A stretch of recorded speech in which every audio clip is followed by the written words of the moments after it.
Bonjour.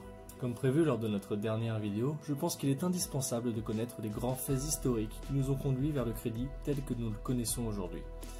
Le crédit date de plus de 3500 ans, à commencer par la simplicité du troc pour arriver à sa complexité actuelle en passant par des étapes importantes telles que la création des premières monnaies ou la distribution de lettres de change. Dans la mesure où nous ne vivons que les conséquences de faits antérieurs, on comprend aisément l'importance d'avoir une approche peut-être sommaire mais pas moins primordiale de l'histoire du crédit.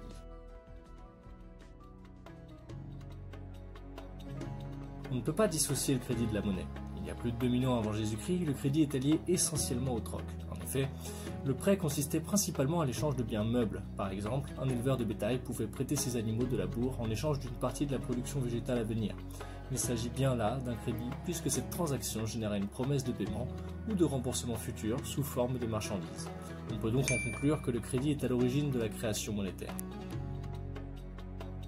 Les échanges commerciaux devenant de plus en plus importants, il était nécessaire de les consigner par écrit pour office de preuve. Dans un premier temps, cette tâche a été dévolue au temple, comme le souligne le code d'Hammurabi, rédigé en 1850 avant Jésus-Christ.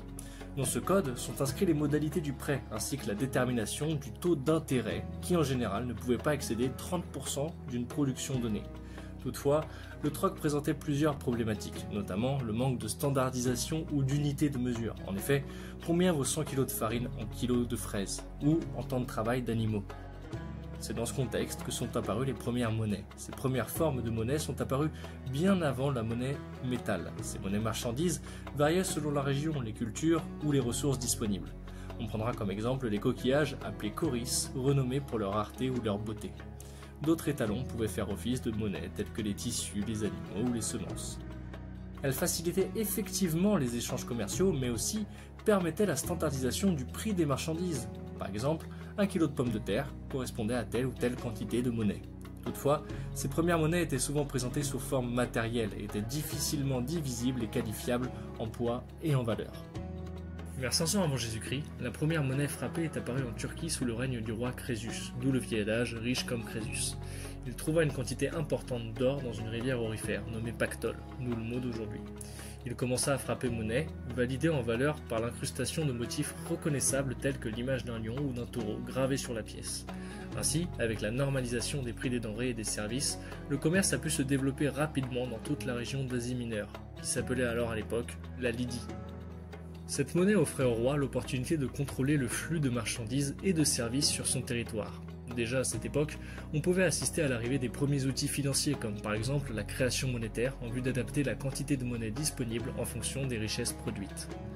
Ces premières monnaies métal facilitaient effectivement les échanges commerciaux en augmentant non seulement la confiance mutuelle entre les marchands mais aussi en normalisant le prix des marchandises. Par exemple, 1 kg d'olive correspondait à 1 gramme d'or ou d'argent ou d'un autre métal précieux. On voit bien ici l'intérêt de la standardisation. Cette méthode d'échange par la monnaie a été copiée par les Grecs puis les Romains, facilitant ainsi les échanges commerciaux dans tout le monde antique.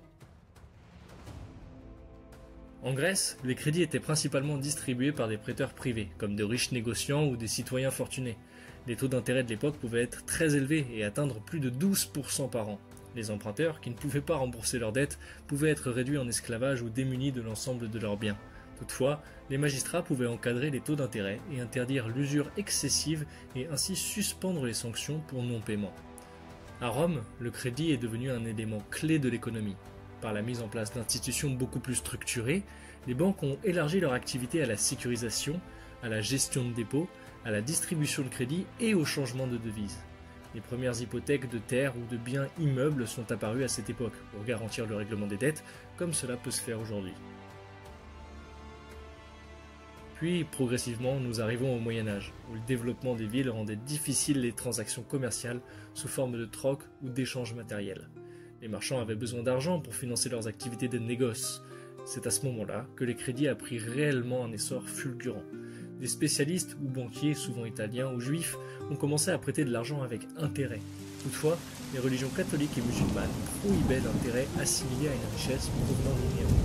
La religion juive interdisait l'usure entre personnes de confession juive, mais l'acceptait entre les juifs et les membres des autres religions. Autre invention, la lettre de change, ancêtre de nos chèques actuels, facilitait les échanges à distance et permettait aux marchands de faire du négoce sans avoir à transporter leur argent physique, à travers des régions qui pouvaient s'avérer dangereuses. Nous verrons dans d'autres vidéos quelques techniques financières employées à l'époque par les banquiers pour gagner de l'argent au-delà même de la perception des intérêts.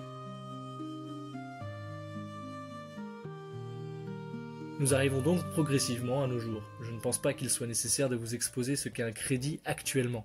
Le crédit permet de financer des investissements personnels long terme, tels que l'achat de biens immobiliers, et facilite l'investissement économique indispensable à l'essor de nos sociétés actuelles. À nos jours, il existe plusieurs types de crédits. Le prêt personnel, qui correspond à un financement moyen terme, 3 à 5 ans, de biens consommables, tels qu'un véhicule ou de l'électroménager. La carte de crédit, financement court terme de biens de consommation courante. Le revolving, mise à disposition d'une trésorerie remboursable au fur et à mesure de son utilisation. Le prêt hypothécaire, destiné à financer à taux fixe ou à taux révisable des biens immeubles, comme une maison dont la valeur même garantit le montant emprunté via une hypothèque ou une caution mutualiste. Ce type de garantie permet au prêteur de saisir le bien financé en cas de défaut de paiement. Le prêt commercial, en vue de financer des investissements économiques d'une entreprise.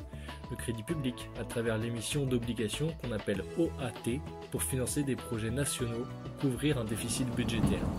Avec la numérisation du crédit, nous vivons un changement majeur du secteur bancaire. Nous avons vu que le crédit facilitait la distribution de richesses produites sur une période et dépendait à la fois de la croissance économique et de la quantité de métal à disposition.